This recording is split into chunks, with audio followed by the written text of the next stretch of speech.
जंगली इंसान जंगल में रहे तो ज्यादा बेहतर है ना।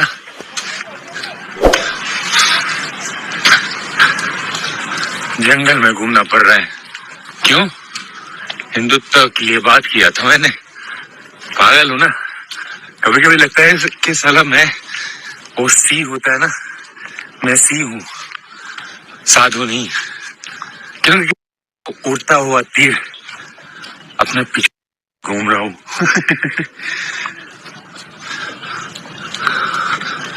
उड़ता हुआ तीर क्या? हिंदुत्व। इंडिया में हिंदुत्व उड़ता हुआ तीर ही है। मैं वही उड़ता हुआ तीर को कमान में डाल के फिर चलाना चाहता हूँ अपने दुश्मनों की तरफ। ये देखो, जंगल ही जंगल। बहुत ही कम लोगों को नसीब होता है इस 2026 में, जब कंक्रीट सिटी चारों तरफ है, वहां वो जंगल में बिता सके कुछ पल। चारों तरफ जंगल ही जंगल। मुझे ना कभी कभी लगता है कि ये जंगल मेरे जैसा जानवर के लिए बना हुआ है। इंसान लोग अपने शहर में तो मुझे रहने नहीं देते ना। साला मेरे जैसा पागल सन्यासी की बातों में भी इतना दम होता है कि साला टीवी न्यूज लल्लन टॉप देशभक्त, वाह वाह वाह वाह, कितना कुछ हो जाता है। शिवा अगर कुछ प्लान करता है ना, वो इंसानों के समझ के बाहर होता है। और अभी जो हो रहा है ना, सब शिवा का ही कृपा है, शिवा का ही महिमा है। और ये जो चारों तरफ प्रकृति देखते हो ना, ये प्रकृति मेरा शिवा का पार्वती है। माँ पार्वती की गोदी में थोड़ी देर पल बिताने आया हूँ, ताकि माँ मुझे आशीर्वाद दे के समझा दे कि बेटा तुझे करना क्या है। यहाँ से आशीर्वाद लेके मैं कोशिश करूंगा कि मेरा 1,30,00,000 हिंदुओं को बचा दे। पता नहीं जिस तरीके से हत्या हो रहा है, जेनोसाइड हो रहा है, 1,30,00,000 मैं शायद जिंदा देख ना पाऊं। पता नहीं लोग कैसे इतना शांति से सो जाते हैं। नमस्कार एवं प्रेज द लॉर्ड। आएको नुआ भिडियो रे म आपनको है Vimal Kumar the family of Christ YouTube channel तरफ आपण मानक स्वागतम करू। प्रभु समस्त को आशीर्वाद करंतु मोर प्रार्थना जे आज रे वीडियो रे मु आसति पई एटी जेतिक जे सनातन कहउछंती से मानक पई प्राय मध्य कहबा जे कोनसी धर्म जदि आपण माने रक्षा करबा पा जाउछंती, आमे धर्म रक्षक, आमे धर्म रक्षा करूछु, आमे धर्म पई जीवन देबु काटिबु, ए समस्त ए सबु एटा होछि धर्म रक्षा नुहे। धर्म को जे पालन करे से धर्म रक्षा करे। जे धर्म रक्षक, जे धर्म पालनकारी से केवल धर्म रक्षक। आ जदि एबे एबे संविधान रक्षक, आमे संविधान पालिले आमे संविधान रक्षक बोली कह परिबा। आमे विधान माने हमर भारतर नियम को बा संविधान को आमे जदि पालन करूछु, ताहाले आमे माने ताहा मे रक्षा करूछु। मोर गोटे कर्तव्य कोनसी लोक को जदि मु गोटे साहाय्य करिमु, ताहाले म रक्षा कली। एमती हाणीबा पटिबा ता पिटिबा मारिबा पागल बेले बुलिबा ए सब एटा धर्म रक्षा कुआ जाय नै। एठी सब पागल में हेकी लोक अंधता भावरे अंधभक्त, अनेक जगह अंधभक्त कुआ जाउची। प्रकृत प्रमाणित करिसेंती तपी मिश्र मध्ये से कहिसेंती जे तमे हिंदू को अंधत भावरे विश्वास करिबा पड़िबो, अंधत भावरे चलिबा पड़िबो। आ गोटे जो बाबा जो प्लास्टर को ये करछंती टॉर्च को जाई कि ताको धमक मदै छंती हिंदी आसी गोटे संत बोली कहछंती। से संत नुहंती, से गोटे चुगलिया वाला जो ताको पखरे गोटे पिलालिया बुद्धि पागल मत कहूँ से तासी पागल होउछंती। गोटे जंगल भीतर को जाउछंती, लोक काई कि शांति रे सुई पड़छंती बोली से कहउछंती। एते सितरे से गोटे शांति रे सुईबा छाड़ी के से जदी सेटिक जाउछंती जो पहाड़ को, एटी पर्वतंकर प्रकृति अछि, एटी मते शिव आशीर्वाद देबे, तापर मु जहा कथा मनुष्य जानिबो नै। ଏସବୁ କହୁଛନ୍ତି ସବୁ ପାଗଳାମି। ଏଠି ଆମେ ଭାରତୀୟ ସମସ୍ତେ ଏସବୁ ସୃଷ୍ଟି କରିବା, ଦଙ୍ଗା ସୃଷ୍ଟି କରିବା, ଏଟା ଠିକ ନୁହେଁ। ଆମେ ଯଦି ଧର୍ମ ରକ୍ଷା କରିବାକୁ ହେଲେ ନିଜ ଧର୍ମକୁ ଆମେ ପାଳିବା, ତାକୁ ପାଳିବା, ସେ ବିଷୟରେ ଅନ୍ୟମାନଙ୍କୁ କହିବା, ସେଇଟା ହଉଛି ଧର୍ମ ରକ୍ଷା। ଆଉ ଯଦି ଧର୍ମ ରକ୍ଷା ଏବେ ଯୋଉ ଖ୍ରୀଷ୍ଟିଆନ ଲୋକମାନଙ୍କୁ କିମ୍ବା ମୁସଲମାନ ଲୋକମାନଙ୍କୁ ମାରିଦେଲେ ତାହା ଧର୍ମ ରକ୍ଷା ହେଇଯିବ ନାହିଁ, ଯେତିକି ତାଳନା ପ୍ରାପ୍ତ ହେବ। ଏତେବେଳେ ଦେଖନ୍ତୁ ଆପଣମାନେ ଯେତେବେଳେ ହିନ୍ଦୁ ଲୋକମାନଙ୍କୁ ବି ଏଇଟା କହୁଛି, ଯେଉଁମାନେ ହିନ୍ଦୁ ଲୋକମାନେ ସେମାନେ ବିଭିନ୍ନ ପ୍ରକାର ଯୀଶୁଙ୍କ ବିରୁଦ୍ଧରେ ଯାଉଛନ୍ତି, ଖ୍ରୀଷ୍ଟିଆନ ବିରୁଦ୍ଧରେ ଯାଉଛନ୍ତି, ସେମାନେ ଯେତେବେଳେ ଗୋଟିଏ ଅକାଳିଆ ପ୍ରଶ୍ନ କରିଦେଲେ ଖ୍ରୀଷ୍ଟିଆନ ଲୋକମାନେ ସଠିକ ଉତ୍ତରଟା ଦେଇ ଦେଉଛନ୍ତି ଆଜି ଇଣ୍ଟରନେଟ ମାଧ୍ୟମରେ, ଯାହାଫଳରେ କି ଲୋକମାନେ ଅନେକ ଲୋକ ଜାଣିପାରୁଛନ୍ତି ଯେ ସତ୍ୟତା କଣ, ଏ ଭିତରେ ବାଛିବାର ସୁଯୋଗ ସେମାନଙ୍କୁ ମିଳିଯାଉଛି। ଯଦି ଆପଣ ସେମିତି ପ୍ରଶ୍ନ ଯଦି କରିବେନି, ତାହେଲେ ଯଦି ପ୍ରଶ୍ନ କରାଯାଏ ଉତ୍ତର ଦିଆଯାଏ ନାହିଁ, ତ ସେହିପରି ଆପଣମାନଙ୍କୁ ଆପଣ ଯୋଉଟା ଉଚିତ ସେଟା କରନ୍ତୁ, କିଛି ଅସୁବିଧା ନାହିଁ। ଆପଣମାନେ ଯଦି କାହାକୁ ମାରୁଛନ୍ତି, ହତ୍ୟା କରୁଛନ୍ତି, ସେଇଠି ତ ବାକ୍ୟରେ ଲେଖା ହେଇଛି ତୁମେ ମାନେ ମୋ ନିମନ୍ତେ, ମୋ ସକାଶେ ତୁମମାନଙ୍କୁ ତାଡ଼ନା ଦେବେ, ହତ୍ୟା କରିବେ, ଏମିତି କରିବେ, ବିଭିନ୍ନ ପ୍ରକାର ମୂର୍ତ୍ତି ସାମ୍ନାରେ ମୁଣ୍ଡିଆ ମାରିବେ ବାଧ୍ୟ କରିବେ, ପ୍ରଣାମ କରିବା ପାଇଁ ବାଧ୍ୟ କରିବେ। ତମେ ଆଜି ସେଇଟା କରୁଛ। ବାଇବେଲ ସଫଳ କରୁଛି, କୌଣସି ପୁସ୍ତକରେ ସଫଳ ହେବ ନାହିଁ, କେବଳ ବାଇବେଲର ସଫଳ ହେଉଛି। ଏବେ ବର୍ତ୍ତମାନ ଭବିଷ୍ୟତ ବିଷୟରେ ପ୍ରକାଶିତ ବାକ୍ୟରେ ଲେଖା ହେଇଛି ବିଭିନ୍ନ ପ୍ରକାର ଦେବାଦେବୀ ସାମ୍ନାରେ ମୁଣ୍ଡିଆ ମାରିବା ପାଇଁ, ପ୍ରଣାମ କରିବା ପାଇଁ, ପୂଜିବା ପାଇଁ ବାଧ୍ୟ କରିବେ, ଯଦି ନାହିଁ ତ ଖଣ୍ଡା ସହିତ ଆଘାତ କରିବେ। ଆଘାତ ତ କରାଯିବ, ଏଟା ସମସ୍ତେ ଜାଣିଛନ୍ତି। ଖ୍ରୀଷ୍ଟିଆନ ଲୋକମାନେ ଜାଣିକି ପ୍ରକୃଷ୍ଟଙ୍କୁ ଜାଣିଛନ୍ତି ବା ଗ୍ରହଣ କରୁଛନ୍ତି। ସେମାନଙ୍କୁ ହତ୍ୟା କରିବ, ତାହେଲେ ସେମାନେ ଯୀଶୁ ପାଇଁ ମରିବେ।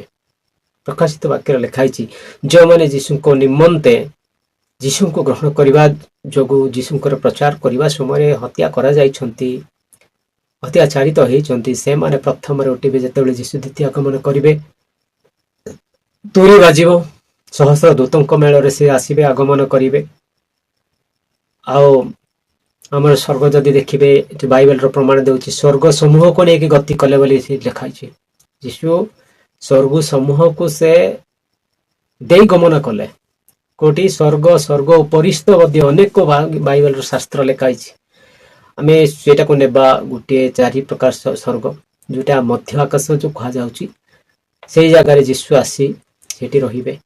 ସେତେବେଳେ ପୁଣି ଏଇ ସମସ୍ୟା ହେବ, ଆଉ ସେତେବେଳେ ଲୋକମାନଙ୍କୁ ଅନେକ ଲୋକମାନେ ଝୁଣ୍ଟି ପଡ଼ିବେ, ଅନେକ ଲୋକମାନେ ସେଇ ପଥରେ ପାରଙ୍ଗମ ହେଇକି ଯିବେ।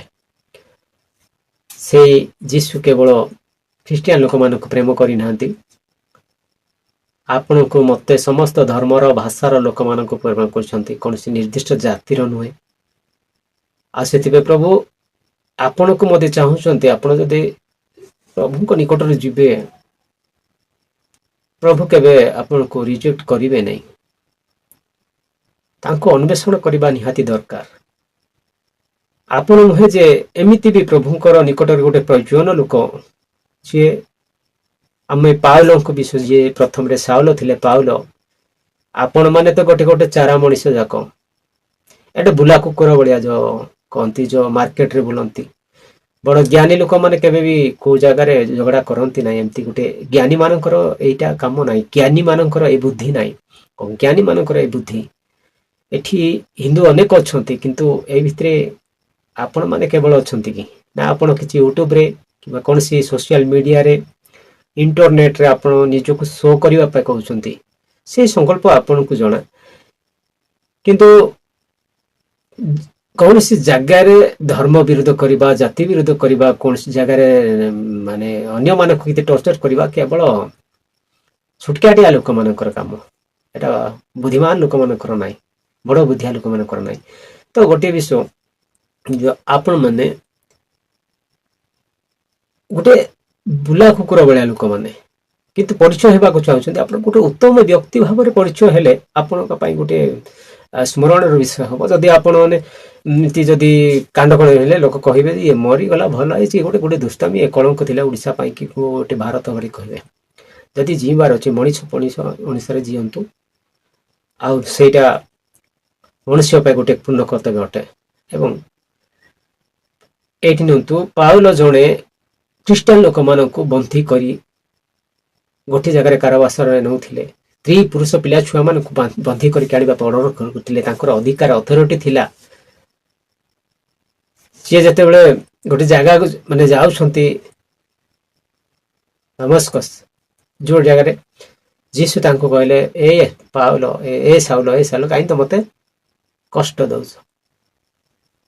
ଖ୍ରୀଷ୍ଟିଆନ ଲୋକମାନଙ୍କୁ କଷ୍ଟ ଦେବା ଯାହା, ଯୀଶୁଙ୍କୁ କଷ୍ଟ ଦେବା ତାହା। ଯୋଉମାନେ ସେଥିପାଇଁ କହିଛନ୍ତି ଯୋଉମାନେ ଯୀଶୁଙ୍କ ନିମନ୍ତେ ମରିଛନ୍ତି ସେମାନେ ପ୍ରଥମରେ ଉଠିବେ ଯେତେବେଳେ ଯୀଶୁ ଦ୍ୱିତୀୟ ଆଗମନ କରିବେ। ଆଉ ବାକି ଲୋକ ଅଲଗା ସାମୂହିକ ଭାବରେ ମୃତ୍ୟୁବରଣ କରିଛନ୍ତି। ତାପରେ ଯାଇକି ସେମାନେ ଜୀବିତ ଅବଶିଷ୍ଟ ଥିବେ, ସେମାନେ ସେଠି ସେ ମିଳିବେ।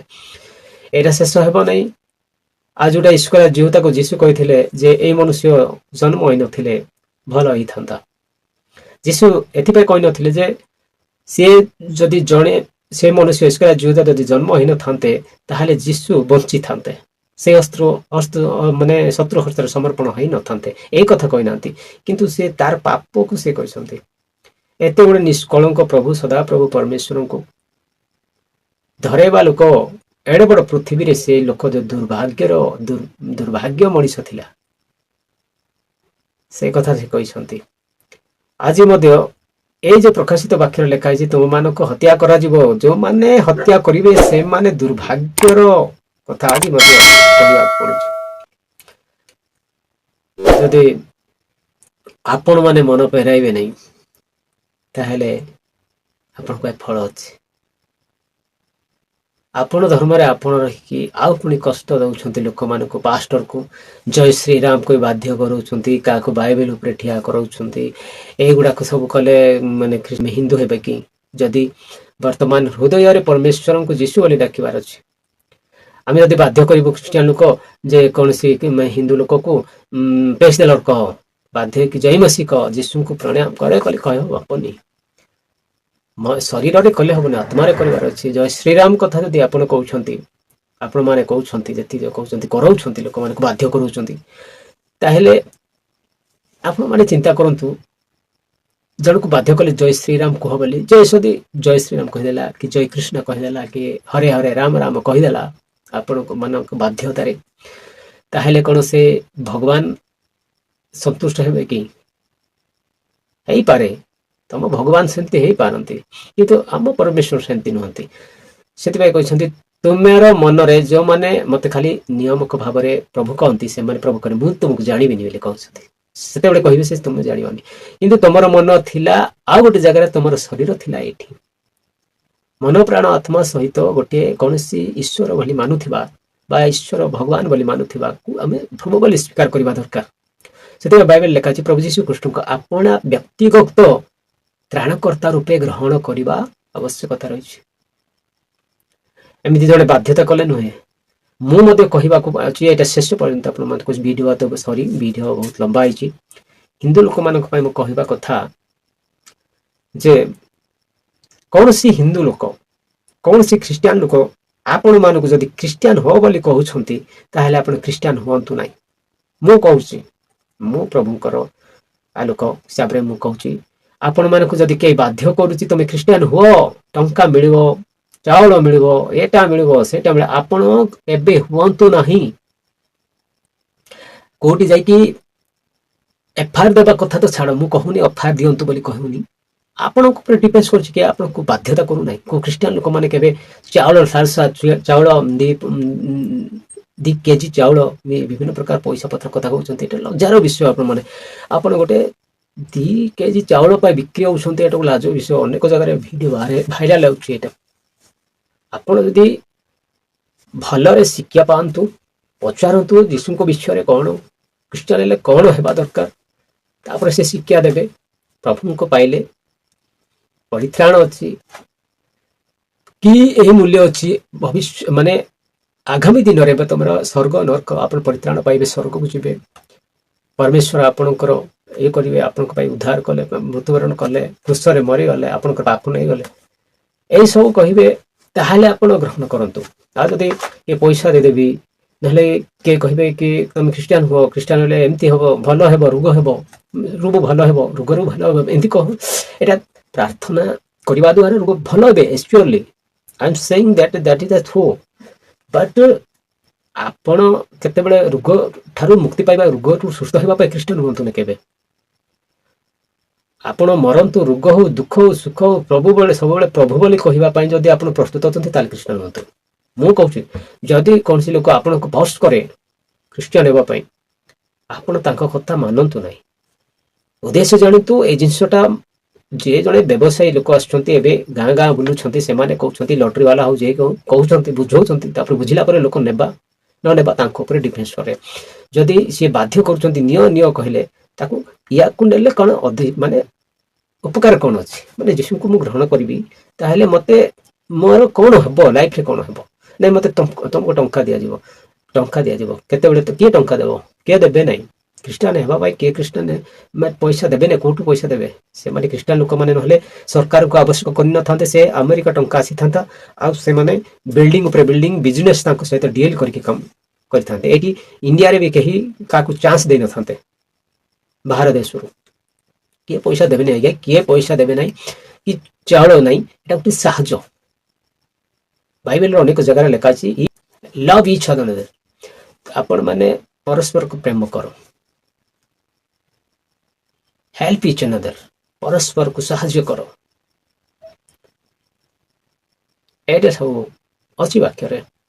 ସେଥିପାଇଁ ସେମାନେ ଖ୍ରୀଷ୍ଟିଆନ ହୁଅନ୍ତି ଓ ମେଡିସିନ ଦେଉଛନ୍ତି। ଆଉ କିଏ କହୁଛନ୍ତି ନାହିଁ ଯାଇକି ଏଠି ଭଲ ଯିବେ, ଯୀଶୁ ଭଲ କରିବ। ଭଲ ଭାବରେ ଆପଣ ଗୋଟେ ଦିନାକରଙ୍କ ଭିଡିଓ ଦେଖନ୍ତୁ, କାରଣ ପ୍ରେୟାର ଟାୱାର ବୋଲି ଅଛି, ସେଠି ସର୍ଚ୍ଚ କରନ୍ତୁ, ସେଠି ତାଙ୍କର ଚ୍ୟାନେଲ ଆପଣ ଦେଖନ୍ତୁ, ସେଠି ଗୋଟେ ହିଲିଂ ପାୱାର ଅଛି।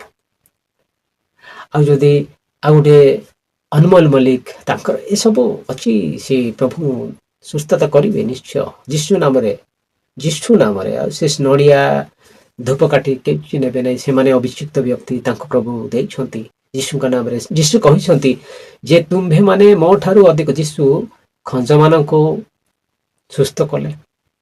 ଯେଉଁମାନେ ଲେଙ୍ଗଡ଼ା, ସେମାନେ ଚାଲି ପାରୁନଥିଲେ, ସେମାନେ ଚାଲିଲେ ଯୀଶୁଙ୍କ ନାମରେ। ଯୀଶୁ ତାଙ୍କୁ ସୁସ୍ଥ କଲେ। ଆଉ ଯେଉଁମାନେ ଦେଖିପାରୁନଥିଲେ ସେମାନେ ଦେଖିପାରିଲେ। ଯେଉଁମାନେ ମାନେ ଗୁଙ୍ଗା, ଯୋଉ କଥା କହିପାରୁନଥିଲେ ସେମାନେ କଥା କହିଲେ। ଏଇ ଗୋଟେ ଯୀଶୁ ଶେଷରେ କହିଛନ୍ତି ତୁମେ ମାନେ ସମଗ୍ର ଜଗତକୁ ଯାଅ, ଆଉ ଯେ ସମସ୍ତ ତୁମମାନଙ୍କୁ ମୁଁ ଶିକ୍ଷା ଦେଇଛି, ସେ ସମସ୍ତ ଶିକ୍ଷା ଦେଇ ବାପ୍ତିସ୍ମ ଦେଇ ମୋର ଶିଷ୍ୟ କର। এই ଅଧିକାର ତ ଯୀଶୁ ଦେଇଛନ୍ତି। ବାଇବେଲ ଦେଶରେ ଖ୍ରୀଷ୍ଟିଆନ ଲୋକମାନେ ପ୍ରଚାର କରିବେନି କାହିଁକି? ଆପଣମାନଙ୍କୁ ଡରିକି? ବାଇବେଲ ଲେଖା ହେଇଛି ଯେଉଁମାନେ କେବଳ ଶରୀରକୁ ବଧ କରନ୍ତି, ମାତ୍ର ଆତ୍ମାକୁ କିଛି କରିପାରନ୍ତି, ତାକୁ ଭୟ କର ନାହିଁ। ଯିଏ ଆତ୍ମାକୁ ଏବଂ ଶରୀରକୁ ବଦ୍ଧ କରିପାରନ୍ତି ତାଙ୍କୁ ଭୟ କର, ଅର୍ଥାତ୍ ଯୀଶୁ ବା ପରମେଶ୍ୱରଙ୍କୁ ଭୟ କର। ତମେ ଶରୀର ମାରିଦେବ, ଆଜି ଜଣକୁ ମାରିଦେବ, କାଲିକି ମରିଯିବ, ଆପଣ ବି ରହିବେ ନା, ବଞ୍ଚିବେ ନା, ମରିଯିବେ। କଥାରେ ଅଛି ଯିଏ ମଣିଷ ହତ୍ୟା କରିବ ସେ ମଣିଷ ଦ୍ୱାରା ହିଁ ହତ୍ୟା କରାଯିବ। ପରମେଶ୍ୱର ସେ ଯୋଜନା କରିଛନ୍ତି।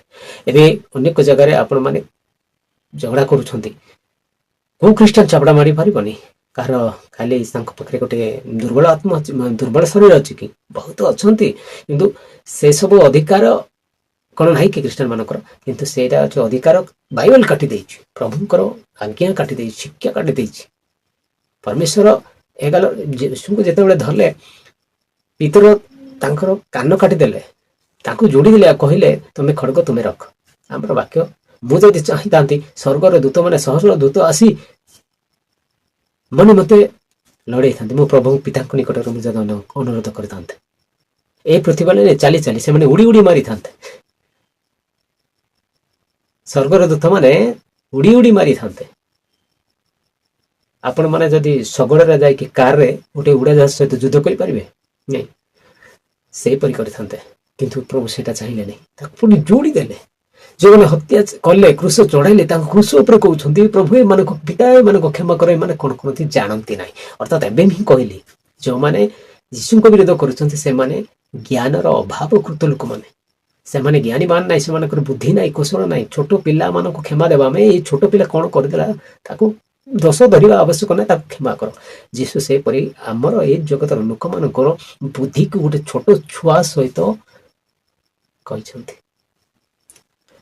ସେଥିପାଇଁ ମୋର ପ୍ରିୟ ସମସ୍ତେ ଖ୍ରୀଷ୍ଟିଆନ ହଉ, ହିନ୍ଦୁ ହଉ, ଅଲଗା ଧର୍ମ ସମ୍ପ୍ରଦାୟର ଲୋକ ହୁଅନ୍ତା କୌଣସି ଜାତିର ଲୋକ ହୁଅନ୍ତୁ ନା କାହିଁକି ଆପଣ ମାନେ ଏ ଭିତରେ ସୁନିଶ୍ଚିତ ହେବା ତ ବିବେଚନା କରିବା ଦରକାର, ବିଚାର କରିବା ଦରକାର। ତାହେଲେ ଯେ এই পৃথিবী ଏ ଭାରତ ଅବଶ୍ୟ ସମସ୍ୟା ହବ, ସମସ୍ୟା ଗୋଟେ ବାଇବେଲ ଲେଖା ହେଇଛି ସମସ୍ୟା ହବ, ସମସ୍ୟାଟା ସଫଳ କିନ୍ତୁ ବାଇବେଲ ସଫଳ ହେବ ନାହିଁ। ଯୀଶୁଙ୍କୁ ଯେତେବେଳେ ଧରୁଛନ୍ତି ସେତେବେଳେ କହୁଛନ୍ତି ମୁଁ ଯେତେବେଳେ ସମାଜ ଗୃହରେ ମୁଁ ଶିକ୍ଷା ଦଉଥିଲି ସେତେବେଳେ ତମେ ଧରିଲ ନାହିଁ, ଆଜି ତାଙ୍କର ବାକ୍ୟ ସଫଳ କରୁଛୁ ବୋଲି କହୁଛନ୍ତି। ବିଭିନ୍ନ ପ୍ରକାର ଅନେକ ଲୋକ କାହାକୁ ଗାଳି କରୁଛନ୍ତି। ଆମକୁ ବି କଷ୍ଟ ଲାଗୁଛି ଯେତେବେଳେ ଯୀଶୁଙ୍କ ବିଷୟରେ କହିଲା ବେଳେ ଭାଇ ଆମକୁ ମଧ୍ୟ ବହୁତ କଷ୍ଟ ଲାଗୁଛି। ଯୀଶୁଙ୍କ ବିଷୟରେ ଯଦି ଆପଣମାନେ କହୁଛନ୍ତି ଆମକୁ ବହୁତ କଷ୍ଟ ଲାଗୁଛି। ତ ମଣିଷ ବିଷୟରେ କଣ, ଯୀଶୁ 3 କଣ୍ଟାରେ କଟିଗଲା, ଆପଣଙ୍କୁ ଯଦି କୁହାଗଲା ଆପଣ ବୋଧେ ନିଜେ ଜାଣିବା କଥା ନା ଆପଣଙ୍କୁ ଭଗବାନ କୃଷ୍ଣ ମଧ୍ୟ ତାକୁ ଜାରାଙ୍କ ଦ୍ଵାରା ଗୋଟେ ମନୁଷ୍ୟ ଦ୍ଵାରା ଶିକାରୀଙ୍କ ଦ୍ଵାରା ସେ ଗୋଟେ ଗଇଟାରେ ବାଜିଲା ବେଳେ ଆପଣ ମରିଗଲେ, ଯୋଉ ଭଗବାନ ହେଇକି ସେମିତି ମରିଛନ୍ତି, ଏଇଟା ଗୋଟେ ସମ୍ଭବ କଥା? ଆପଣ ମାନେ ଚୁଳି ବେଳେ କାହିଁ ହଉଛନ୍ତି? ଆରାମ କଥା, ସେ ବୁଢୀକି ମରିଗଲେ ଜଳରେ। ଅବତାର ପରମେଶ୍ୱର ଥରେ ମାତ୍ର ଆସିଲେ, ଆଉ ଦ୍ୱିତୀୟ ଥର ଯେତେବେଳେ ଆସିବେ ସେ ବିଚାର ପାଇଁ ଆସିବେ, କାହାକୁ କ୍ଷମା ଦେବା ପାଇଁ ନାହିଁ, ବିଚାର ପାଇଁ। ସେଥିପାଇଁ ଏଇ ସମୟରେ ମନ ଫେରାନ୍ତୁ, ପରମେଶ୍ୱରଙ୍କୁ ଶରଣାଗତ ହୁଅନ୍ତୁ, ପରମେଶ୍ୱରଙ୍କୁ ଯୀଶୁଙ୍କୁ ଖୋଜନ୍ତୁ। ଏମିତି କଣ ଆପଣ କଣ ଲଜ୍ଜିତ ହେଉଛନ୍ତି କି? ମୁଁ ଏତେ ଭାଇରାଲ ବୋଲି ଏ ଲୋକଟା କେମିତି ମାନେ ଯୀଶୁଙ୍କ ବିରୋଧ କରୁଥିଲା, ସିଏ ଏବେ ଖ୍ରୀଷ୍ଟିଆନ ହେଇଗଲା ବୋଲି କଣ ଲୋକ ସମାଜ ଅପମାନ କରିବ ବୋଲି ତାକୁ ଭାବୁଛନ୍ତି କି? ନାହିଁ, ଆପଣ ତ କିଛି ନୁହନ୍ତି।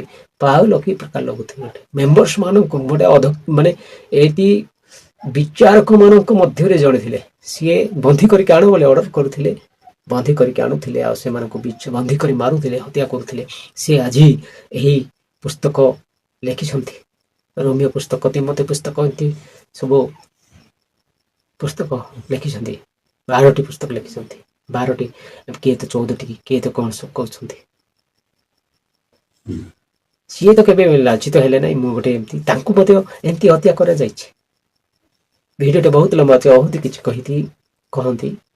ମୁଁ ଏତିକି ମତେ କ୍ଷମା କରିବେ ବେଶୀ ଭିଡ଼ିଓ ଲମ୍ବା ହେଇଥିବାରୁ। ଆପଣମାନଙ୍କୁ ସମସ୍ତଙ୍କୁ ଏତି କହିବି ବିଦାୟ ନେଉଛି। ସେତେବେଳେ ଆଉ ନେକ୍ସଟ ଭିଡ଼ିଓରେ ଦେଖା